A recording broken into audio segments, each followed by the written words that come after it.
Welcome back. It is Thursday, January 25th in the NBA. My four best bets are on the way. Let's recap yesterday. Another losing day for us, man. A 1-3 day. Let's talk about it and then talk about some other things. Jared Allen, we appreciate you for doing your job. Day two of the ladder challenge nuked because of Jalen Duran getting into foul trouble in the first half, ended 2 rebounds short. Tyler Hero missed a 3 with 10 seconds left, which would have covered his over in points. And then Jalen Williams didn't play a lot in the fourth due to a blowout.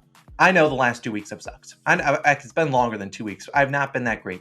We've kind of been muddling water, going 50-50 over the last 2 months, I would say. And so, look, I got to be better, and I'm going to do just that. And if I don't, I owe it to you guys. So here's what I'm doing. Next 2 weeks, if I'm not profitable, right now we are plus 19.35 units. If that number does not start with 20, if I'm not profitable over these next 2 weeks, ending on February 8th, I'm giving away $50 to 5 random subscribers. Simple as that. I'm going to give away $250 to all you guys because you guys deserve that. If I'm going to sell bad information, I deserve to at least pay up for it. Because I know we are due a good run, and I did this exact same thing in the NFL. What happened? We went on a scorching run over the next 2 weeks. I don't know if it's because I'm betting on myself and I'm more dialed in because now I got money on the line.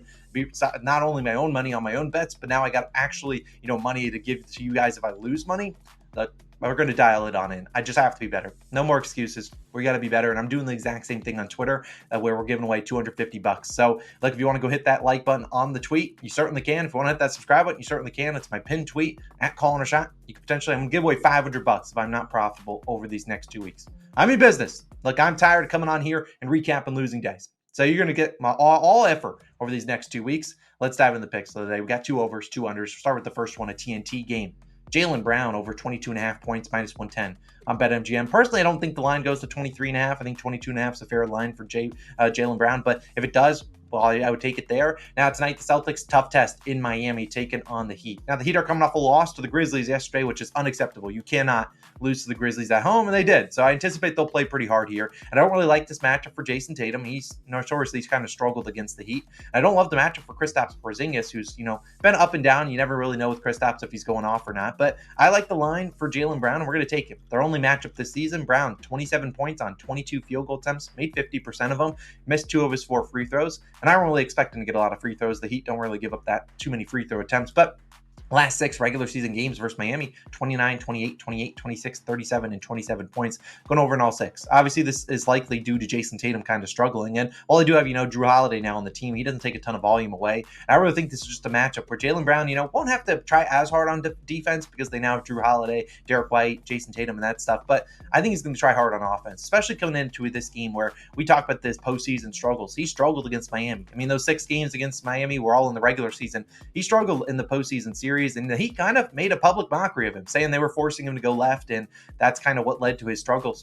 Like, they kind of disrespected him. I'm not saying he comes in here with a little bit of added motivation, but this is also a game that I think he plays well in. And we look at his lines, his over 1.5 3-pointers, about minus 200. So they're really confident he makes 2 threes. This season, when he's had 13 games with 2 or more threes made with the full Celtics healthier lineup, over an 8 of 13 such games, 62%. 2 of the misses, he ended with 22 on the dot. And this season in general, when he's had 2 or more threes, done that 18 of 26 games hitting this over. So I really think he's going to knock down some threes tonight. Obviously, the Heat are going to be more focused on stopping Jason Tatum. He probably gets Haywood Highsmith on him. I think that Jalen Brown will get a decent matchup. Obviously, maybe gets Josh Richardson, or who knows what they do with Terry Rozier. He probably won't get Tyler Hero on him. But either way, I just think this is the game that you see the Heat play close. I think Jalen Brown has a pretty good game. I think the volume will be there for him. I think he shoots pretty well. Jalen Brown over 22.5 points, minus 110 on BetMGM. Hopefully, he has a pretty good shooting efficient night. Now, my second pick is going to be another over. I don't know if this is the other TNT game. Forgot to check if this one was TNT. I wouldn't be surprised if it is. It's De'Aaron Fox of the Sacramento Kings over 31.5 points plus assists, minus 120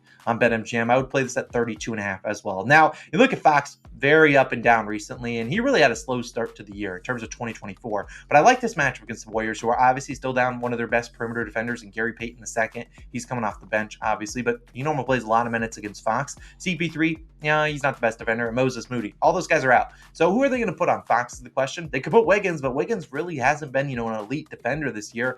Jonathan Kuminga maybe off the bench, who just went 11 for 11 last night, maybe. But I really do think Fox is a good matchup here. And we think about his other teammates. Keegan Murray really struggles on the road. Harrison Barnes just went berserk. He ain't doing that again. And Sabonis has really struggled against the Warriors, especially Kevon Looney. So we've seen Fox kind of have to step it up into a new gear. His last 5 against this Golden State Warriors team, and we're all just doing regular season postseason. 36, 34, 30, 43, and 36 points plus assists, going over in 4 of 5. So, but really good against the Warriors. This is a team, obviously, the Warriors at home, coming off a blowout win against the Hawks. I imagine all their guys play tonight. They're going to play pretty well tonight. I think they will, and they're going to, if they're winning this game, Fox is probably going into takeover mode. And Fox, like I said, big slump to start 2024, going under in 6 of the first 7 games of the season. He went over in the first game of 2024, then went under in 6 straight. But since then, play a little bit better. Got out of that slump at 37 and 39, and then the last 2 games, 30 and then 13 points plus assists. He sucked last game. No sugarcoating it. Had 1 assist, missed all 5 of his threes. He was bad. And look, on the road, I think he's going to step it up. He just has to, and he has to play better than he did in that last game. And look, I just think he will. I think the volume will be there for De'Aaron Fox, and I think he'll be able to dominate this Warriors team. And we saw him dominate them in the postseason. He had really, really good games against them. And I really think the books think he's going to have a good game too. You look at Sharper books, they have his over 2.5 3-pointers at minus 140. The guy just went 0 for 5 from 3. In the season, he's over this line, 31.5 points plus assists in 17 of 22 games when he makes 3 or more threes, which obviously they're juiced into the over. And he's coming off, like I said, an 0 and 5 3-pointer game. He's going to be firing them up. And if he's firing them up, I'm pretty confident he's making them. And if he decides, hey, I don't really want to shoot a ton of threes, let me attack the hoop, get it back into rhythm, I'll take that too, because he can attack the hoop and score against this Warriors team. So I really think this is a good spot to back him. Like I said, only 1 assist last game. His regular points line was 26.5. I'm confident he can get 5 assists, and there's a chance he could get 6, 7, 8, 9, 10. He's capable of that too, like a 22 and 10 type game. He can do those on the rare occasion. I think he could honestly hit this over in just points alone. I really think this is a good spot to back to De'Aaron Fox. Give me his over 31.5 points plus assists, my second and final over of the day. Now, we're going to wrap up the video with 2 unders. That's going to wrap up our 4-pick card. I might add a play. It might be in the pinned comment. Stay tuned. I do like to have an odd number so that where if we go 3 and 2, we have that opportunity to go positive, whereas 2 and 2, we're just going to lose a little bit of juice. But let's talk about Julius Randle, who I will be fading tonight. Under 26.5 points, minus 120 on DraftKings. I would take this at 25.5. Personally, I wouldn't play it 24.5. That's just me. And you guys know I'm a big Knicks fan. I got my pennant over here. I watch a lot of Knicks games, especially since they've been really good these last 10, 15 games. I just don't like this matchup for Julius Randle. He's going to be faced by Aaron Gordon, one of the best defenders for power forwards in the NBA. This Nuggets defense that does not give up a lot of points and threes to opposing power forwards. And Randle, he has not been settling for a lot of threes recently. What he likes to do is overwhelm you with his size.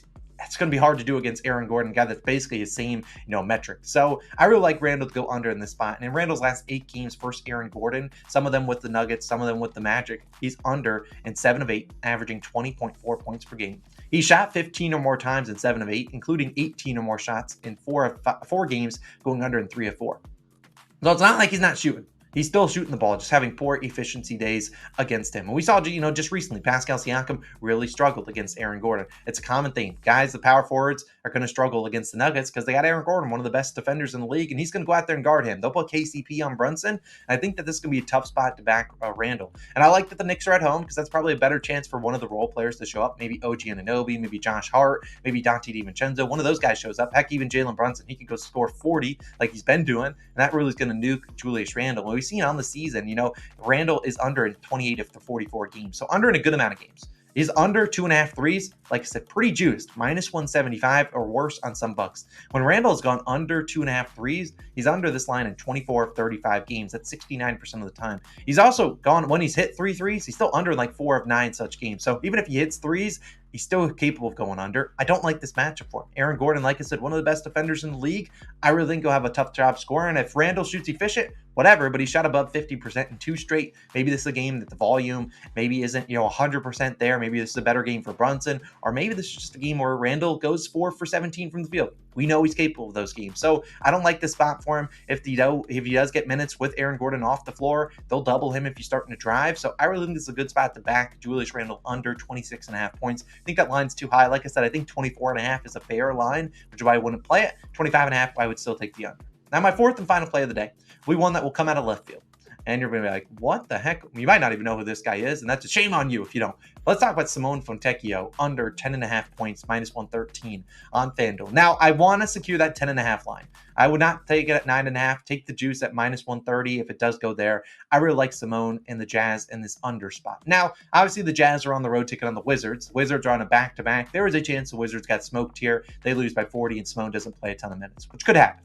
We've seen that back-to-back teams sometimes do get smoked. And the Jazz are also coming off a game where they got smoked. They got smoked by the Pelicans on the road. So they're coming in here with some added motivation, and I don't like Simone's matchup. Now, at Simone, we've only bet on him once this season. It was over 1.5 threes, and he cashed out for us. Tonight, we ask him to brick every single shot he takes. Now, over the last 30 games, Simone, I say last 30 because the first, 10, 15 games of the season, Simone wasn't really a big part of the lineup. The last 30 games, Simone is under this 10.5 points line in 17 of 30 games. Great hit rate. He's under in 22 of his last 30 with Lowry, Markkanen active. Obviously, there was plenty of games where Markkanen wasn't playing. He's their number one guy. And obviously, Simone's going to get more shot attempts in that case and be a bigger part of the offense. Right now, they got not only Lowry, he will be healthy. Colin Sexton, healthy, and unless he gets traded, Jordan Clarkson will be healthy and playing tonight. So they got three guys that are capable of going out there and scoring 25, 30 points, especially against a trash Wizards team that doesn't play much defense. Now, like I said, on paper, you look at why are we taking an under against the Wizards? It's a team that one of the worst defenses in the league. Correct. But they're not a great matchup for catch and shoot guys. Let's talk about why. Last 15 games, Simone has averaged 9.9 points per game under this line. 5.2 of his 9.9 points, 53% of them, come via catch and shoot three-pointers. Over the last 10 games, Washington allowed the 6th fewest catch and shoot three-point attempts and the 9th fewest catch and shoot three-point made. Now, I'm not saying the Wizards are a good defense. By no stretch of the imagination are they a good defense. But what they don't do is they don't protect the paint. They just let you come waltzing right into the paint, scoring points, and just doing whatever you want. That's not Simone's game. He is not a guy that's really going into the paint. He's just a guy that kind of camps in the corner, catch and shoot threes. He's going to be on the wings shooting threes. Sure. And you look at the last 3 games, you're like, Austin, this guy scored 10 plus points in 3 straight. Well, yeah, he's faced the Thunder, Pelicans, and Rockets. 3 teams in the top 8 in catch and shoot threes allowed. 3 really good defenses that when you start driving on them, they're going to converge on you, make you kick it out to a guy in the corner shooting threes. That's why Simone's played well, but this is not a good matchup for him. I just don't think this is a good one. And you look at Sharper Bucks. Let's look at his 3-points line. Sharper Bucks have his under 2.5 threes made, minus 200. They don't think he makes 3 threes. And I don't think he makes 3 threes either. And this season, when he's made 2 or less 3-pointers, which he's done in 31 games, he's under this line in 28 of 31 games. This line bumped up from the normal 7.5, 8.5 that it normally is to 10.5 after one great game against the Pelicans where he couldn't miss. Sure, bravo to him. He was one of the only people that showed up. But I think that's a good spot to take it under for Simone. I don't think his line should be 10.5 with all the other guys healthy. Will Hardy, their head coach, is very weird with his rotations too. So if they are up in this game, the bench unit's playing well, Simone's probably not coming in. If it's a blowout, Simone doesn't play blowouts because he's a member of the starting unit. So I really like this under Simone Fontecchio under 10.5 points. If he goes off, whatever. I just think there's a lot of different ways he could go under here. And so I'll take Simone Fontecchio. I hope he bricks all the shots. I think he's under 10.5 points. I know it's a low line. That's my 4th and final play of the day. Like I said, if I do add a play, it will be in the pinned comment. I'm looking at Bam Adebayo's over in points, but I'm not going to add it because I honestly hate the Heat, but I also don't know what the Heat's lineup will be like tonight. So obviously, I think he's the only one with props up for the Heat. So we'll stay tuned for that. Those are my 4 favorite picks of the day. If I add a pick, will be in the pinned comment. No ladder. That will return tomorrow. You guys have a wonderful day. Betting on myself. 2 weeks. If I'm not profitable, I'm giving away $50 to 5 random people. Hit that subscribe button. If you want to go check out that tweet, you certainly can. And if you want to go check out our new second channel video, which should be dropping relatively soon, me going to a Bucks game and having a Q&A with my wife, that will be on the screen as well. You guys have a wonderful day. It's Austin. I'm signing out. See you in the next one. Peace.